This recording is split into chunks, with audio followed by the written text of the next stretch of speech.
and welcome to the Kingstone Company's second quarter 2025 earnings conference call.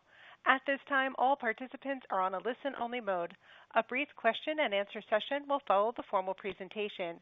If you would like to register a question, you may do so by pressing star one on your telephone keypad. As a reminder, this conference is being recorded. It is now my pleasure to introduce Karen Daly, Vice President, The Equity Group, and Kingstone Investor Relations Representative. Thank you, Karen. You may now begin. Thank you, Donna. Good morning, everyone. Joining us on the call today will be President and Chief Executive Officer Meryl Golden. On behalf of the company, I would like to note that this conference call may include forward-looking statements which involve known and unknown risks, uncertainties, and other factors that may cause actual results to be materially different from projected results. Forward-looking statements speak only as of the date on which they are made, and Kingstone undertakes no obligation to update the information discussed. For more information, please refer to the section entitled Risk Factors in Part 1, Item 1A of the company's latest Form 10-K. Additionally, today's remarks may include references to non-GAAP measures. For a reconciliation of these non-GAAP measures to GAAP figures, please see the tables in the latest earnings release. With that, it's my pleasure to turn the call over to Meryl Golden. Meryl? Thanks, Karen. Good morning, everyone, and thanks for joining our call today. Yesterday afternoon, we posted the most profitable quarter in Kingstone's history with $11.3 million in net income, an increase of 150% compared to the prior year quarter. We delivered a stellar combined ratio of 71.5, and with net premiums earned increasing 52% over last year, our underwriting profits were exceptional. Our quarterly net income translates to diluted earnings per share of 78 cents and an annualized return on equity for the quarter of 50.8%. With the exception of our incredible results in 2024, this quarter's net income was higher than any other full calendar year's profit in Kingstone's history, a remarkable achievement. Before covering our quarterly results in more detail, I want to recap some of the recent announcements we've made. First, I'm delighted that Randy Patton will be joining the company as CFO later this month. Randy comes from Next Insurance, where he played a key role in facilitating the recent sale of the company to a subsidiary of Munich Re for $2.6 billion. Additionally, he has extensive prior experience as a public company finance leader, including a robust understanding of capital raising and M&A matters, and will play a critical role in providing strategic financial leadership for the company. Having a CFO of his caliber will be a tremendous asset for Kingstone, and I look forward to introducing Randy to you next quarter.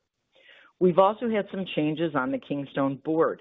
Two of our long-term board members, Tim McFadden and Carla DeAndre, have completed their service after many years, and we are grateful for their numerous contributions.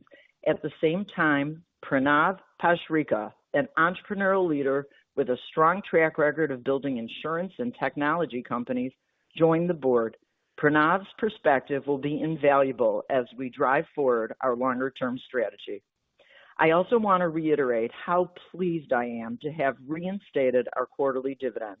The company is in a strong position, delivering consistent top-tier underwriting results and generating significant cash flow from operations. With a robust capital position and KINS inclusion in the Russell 2000, we believe it was the right time to restore the dividend. This decision reflects our commitment to rewarding our shareholders and demonstrates our confidence in the company's future growth and stability. Turning to quarterly results, direct written premium grew 14% for the quarter, with 17% growth in our core business, offset by the planned 42% reduction in non-core business. The growth in our core property premium was driven by a 21% increase in new business policy count, a 15% higher renewal average premium, and a slight uptick in retention. Core policies in force were up 11% from the prior year quarter, led by a 20% increase in homeowners, our largest line of business, offset by declines in our smaller product lines, particularly dwelling fire. The hard market conditions in our downstate New York footprint have not changed materially, and while we are seeing some companies starting to write business again or increasing their underwriting appetite, we have also seen others making further restrictions. At this point, there have been no new market entrants, but certainly there could be in the future. The growth in net earned premiums, a key driver of our increased operating income, has been and will continue to be a tailwind for our results throughout the year, exceeding 50% again for the second consecutive quarter of 2025. The increase is primarily driven by our reduced quota share, which allows us to keep a higher percentage of our premiums and underwriting profits. Additionally, the surge in new business written in the second half of last year continues to earn in, further contributing to the growth in earned premiums. From a profitability perspective, our non-cat loss ratio improved by 8.4 percentage points to 38.7% in the second quarter of 25 from 47.1% in the prior year quarter, driven by a material reduction in property frequency, primarily non-weather water losses, our largest peril. The frequency for this peril has been improving over time, and we are confident that this trend will continue.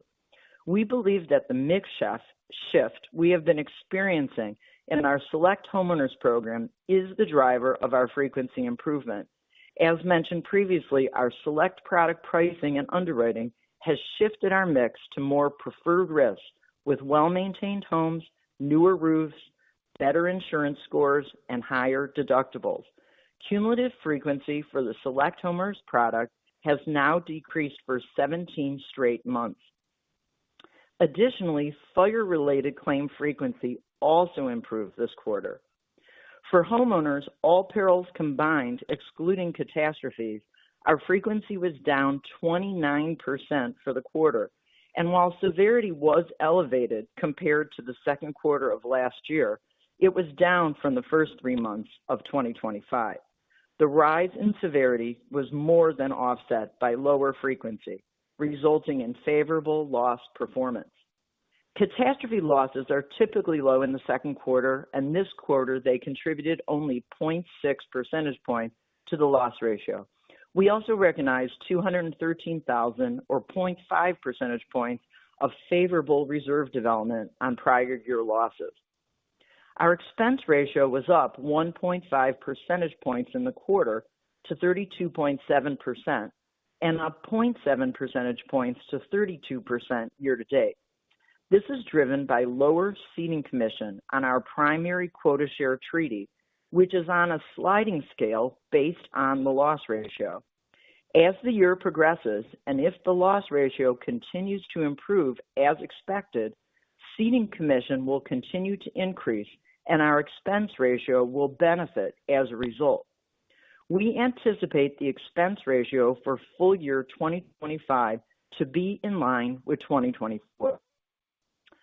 Overall, the combined ratio of 71.5 was 6.7 percentage points better than the 78.2% combined ratio in the second quarter last year, and our operating income increased by 130%, up $6.1 million to $10.8 million. During the quarter, we finalized our catastrophe reinsurance purchase on favorable terms. We were able to increase the limit purchased by 57% while incurring less than a 10% increase in price. This limit included multi-year protection of $125 million through the issuance of our first cat bond, and that helped manage the cost of the placement as we saw our rates overall decline by more than 10%. We also retained our first event retention of $5 million. In spite of the increase in coverage, the cost per dollar of earned premium decreased by 5% from the prior treaty period. We offset this decline in rates with better balance sheet protection. To give you a sense of our protection, if a loss event similar to Superstorm Sandy were to hit with our current exposure base today, total loss costs would be approximately $95 million, of which $90 million would be paid by our reinsurers and $5 million would be paid by Kingstone. Our net investment income for the quarter increased 30% to $2.3 million, up from $1.8 million in the same period last year. Strong cash generation from operations continues to drive our investment portfolio growth. During the quarter, we invested an additional $17.7 million in highly rated mortgage-backed pass-through securities, collateralized mortgage obligations, and other asset-backed securities with a book yield of 5.6% and an effective duration of 4.5 years. Increasing operating profits will continue to generate more cash, allowing us to grow our overall portfolio while also investing in higher yielding securities. This will result in higher investment income in the future. Our non-cash investment assets yield an average of 4% with an effective duration of 4.3 years and a weighted average maturity of 10.3 years. With the drop in interest rates late in the quarter and year to date, our bond portfolio increased in value by $1 million and $3.2 million net of taxes for the quarter and year to date, respectively. The unrealized gain is reflected in our balance sheet as an increase in other comprehensive income. Before turning to 25 guidance, I want to share more about our longer-term strategy. I am very pleased to announce our 5-year goal of $500 million in written premium, effectively doubling the size of the company relative to today. We have been diligently working on a strategic plan that outlines how we'll achieve this goal through a combination of organic initiatives and strategic inorganic opportunities in our core state of New York, along with measured geographic expansion into new states. We will present this plan to you at an investor day in the future. I want to emphasize that we intend to stick to our core expertise of insuring catastrophe-exposed properties. Relative to geographic expansion, we've conducted a thorough study of selected geographies and states with the help of industry-leading third-party advisors and overlaid important lessons learned from our past challenges to ensure that we do not make the same mistakes again. We plan to pursue prudent growth at a measured pace in our chosen new states, testing and validating rate adequacy commensurate with risk factors in our new geographies. Our current plan is to go live in 2 states in 26 and 2 additional states in 27. We are not sharing the specific states this time to preserve our competitive advantage, but plan to do so in the coming quarters. For background, in 2024, the broader homeowners market across the U.S. was about $173 billion in written premium, and New York represented only $8 billion, or about 5% of the total. So the growth potential is enormous, both in our core state of New York and in thoughtfully selected new states that would provide a very large addressable market for us. The homeowners market overall is in a bit of a crisis, primarily as a result of inadequate pricing due to inflation and the rising cost of catastrophe events. The homeowners line of business has lost money almost every year since 2017. This has resulted in a number of insurance companies restricting their writings in multiple states and creating a scarcity of options for consumers seeking homeowners coverage. While industry results for the homeowners line of a business improved in 24 to 99.7 combined ratio, it is expected to suffer its worst combined ratio in almost 15 years in 2025, due primarily to the California wildfires. Additionally, climate change is leading to both an increase in the frequency of catastrophe events and a rise in the severity of these events. This, coupled with substantial underwriting losses, has resulted in the top writers of homeowners, the name brand insurers with dominant market share, to restrict new business writings and take deliberate action to reduce their exposure in higher catastrophe-prone geographies. As such, there's a strong need for underwriting capacity, and we are confident that these market dynamics will allow Kingstone to expand opportunistically and achieve robust margins as we are doing today in our core state. State expansion will enable Kingstone to achieve a diversification benefit, which will mitigate our risk of geographic concentration, enhance risk management, and improve financial stability. Let me share some thoughts on why I'm confident we can expand successfully. First, as just mentioned, the homeowners market is distressed with fewer participants and demand exceeding supply. When Kingstone expanded previously, the market was saturated and the company had to compete on price to get the business. Today, availability is the imperative, not price competitiveness. Second, we plan to offer coverage on an excess and surplus or E&S basis in the majority of these new geographies. E&S product offerings are not subject to the same rate approval and forms regulations as those offered on an admitted basis. This means we'll have greater flexibility to set rates to meet our margin requirements and customize coverage to manage loss costs. We'll also be able to avoid any business that does not meet our strict underwriting and profit standards. Importantly, we have made significant advancements in our product design by more effectively leveraging data analytics and data science to build a more robust product. We'll be using our Select product for these new states, which has proven its effectiveness at properly matching rate to risk. When Kingstone expanded previously, the company did not have a product built using data science techniques, and this led to adverse selection. Kingstone is not the same company as in 2017.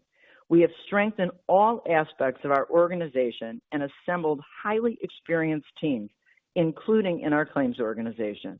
We have never been stronger and now have a solid foundation to successfully execute this strategic expansion. We are currently finalizing the details of our plan, and I look forward to sharing it with you at an investor day in the future. I am very optimistic about our future prospects and will keep you apprised as we continue to make progress. And finally, with the first half of the year behind us, we've updated our guidance primarily to reflect our results this quarter, the AmGuard transaction, and cost savings from our 25-26 catastrophe reinsurance placement.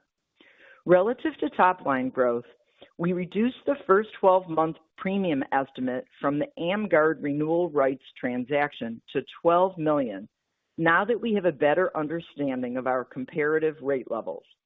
While regulation requires the book to be non-renewed over a 3-year period, we had assumed many policyholders would move in advance of being non-renewed in last quarter's estimate. After gaining a better understanding of AmGuard's rate level, it became clear that there's not a compelling reason for policyholders to switch carriers until they get non-renewed or AmGuard raises their prices further. As such, we expect a material premium benefit over a 3-year period, with the benefit realized more proportionally over all 3 years rather than front-loaded as we had previously assumed. We just started quoting policies with effective dates of September 1st and beyond. Given market conditions and the various product changes we have been making, we continue to plan for substantial organic growth as well. Regarding the profitability metrics, our first half underwriting results were exceptional, and we also achieved significant cost savings from our 25-26 catastrophe reinsurance placement relative to what was assumed in previous guidance. As a result, we are raising our profitability metrics for 2025. Our updated guidance is as follows. We're refining our core business direct written premium growth to a range of 15 to 20%, and based on approximately $187 million of net premiums earned, we expect to achieve a GAAP net combined ratio between 79 and 83, basic earnings per share between $2.10 and $2.50, diluted earnings per share between $1.95 and $2.35, and return on equity between 30 and 38%. As a reminder, we have not assumed any major catastrophe events in this guidance. To conclude, we delivered another exceptional quarter with direct written premium growth in our core business, with 17% direct written premium growth in our core business, and increased profitability with our highest quarterly income in history. I have never been more optimistic about the trajectory of our business and feel confident that with our terrific team, we will continue to put up top-tier financial results while also achieving our goal of doubling the size of the company in 5 years. With that, let's open it up for questions. Operator? Thank you. The floor is now open for questions. If you would like to ask a question, please press star one on your telephone keypad at this time. A confirmation tone will indicate that your line is in the question queue. You may press star two if you would like to remove your question from the queue. For participants using speaker equipment, it may be necessary to pick up the handset before pressing the star keys. Again, that is star one to register a question at this time. One moment, please, while we poll for questions. Our first question today is coming from Bob Farnham of Janney Montgomery Scott. Please go ahead. Hi there. Yes, good morning. I have a question on the reinsurance. So Sure. Thank you for the details about kind of the $5 million net to you. I'm just curious, even if it's remote, what happens if there's a second event that occurs in your territory? Sure. Our second event retention is $9 million, so after tax, roughly $7 million. Okay, and you have a reinstatement premium for that as well? Yes, we have a reinstatement premium for the first layer of our cat tower. Okay. And the second question was, given that you're expanding into new states, I know you're doing a lot of research into, how to do that appropriately. I'm just curious, what impact is that going to have on your expense ratio in the near term before premium really starts to roll in and it right sizes? Yeah, I don't think it's going to have much of it. It will not have much of an impact at all. So we have to modify the product. We've hired some staff to help lead the expansion effort, but the expenses relative to expansion will be very small relative to our earned premium growth. So I don't expect our expense ratio to tick up as a result of our expansion efforts.